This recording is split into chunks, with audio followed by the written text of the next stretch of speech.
Bonjour, je suis Nada Biez, actuellement directrice générale du groupe ISCAE, première école de commerce public au Maroc, créée en 1971 et qui fête d'ailleurs cette année son 50e anniversaire.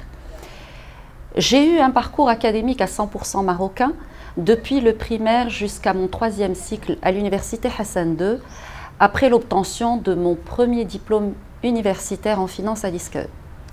J'ai ensuite enseigné à l'ISCAE avant de me lancer dans l'entrepreneuriat pour revenir vers l'enseignement supérieur, puis au management universitaire lorsque j'ai eu l'honneur d'être nommée directrice de l'ISCAE Casablanca. Aujourd'hui, en évaluant le chemin parcouru, je pense que mon expérience en tant que directrice générale du groupe ISCAE a été probablement la plus marquante de ma carrière. Une expérience fabuleuse, pendant laquelle j'ai dû sortir à maintes reprises de ma zone de confort. J'ai appris en fait à changer de jeu selon les circonstances et les positions. Alors je m'explique. Au début de mon premier mandat, j'avais un tableau cible préétabli avec des objectifs à l'avance et je m'évertuais à compléter les morceaux du puzzle.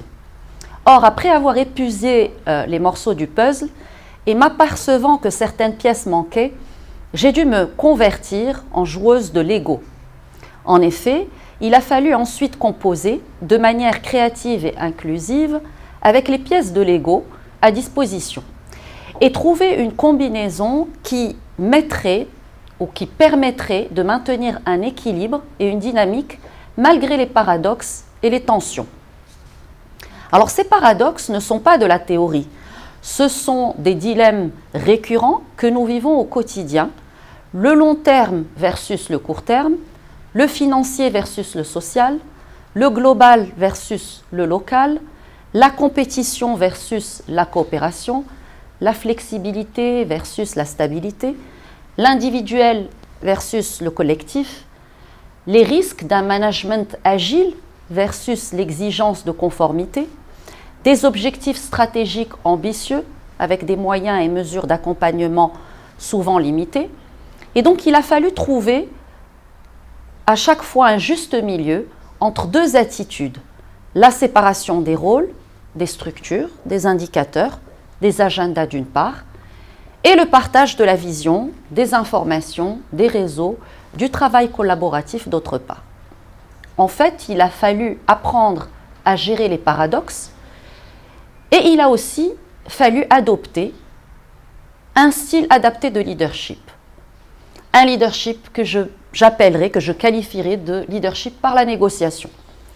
Et dans l'enseignement supérieur public en particulier, et compte tenu des statuts respectifs de l'enseignant-chercheur ou du fonctionnaire, le chef d'établissement, dans un établissement universitaire ou de l'enseignement supérieur en général, doit faire converger les intérêts des parties prenantes de la manière la plus inclusive, la plus subtile, la plus fédératrice possible.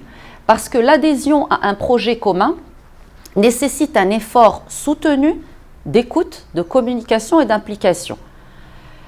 Et donc il m'a fallu reconnaître avec beaucoup d'humilité les incompréhensions, les attentes, les attributions et les prérogatives des individus et des groupes d'individus, que ce soit au sein des instances de gouvernance prévues par la réglementation, mais aussi reconnaître les émotions et les perceptions des uns et des autres en dehors du cadre formel, que ce soit au niveau individuel ou au niveau d'un corps donné.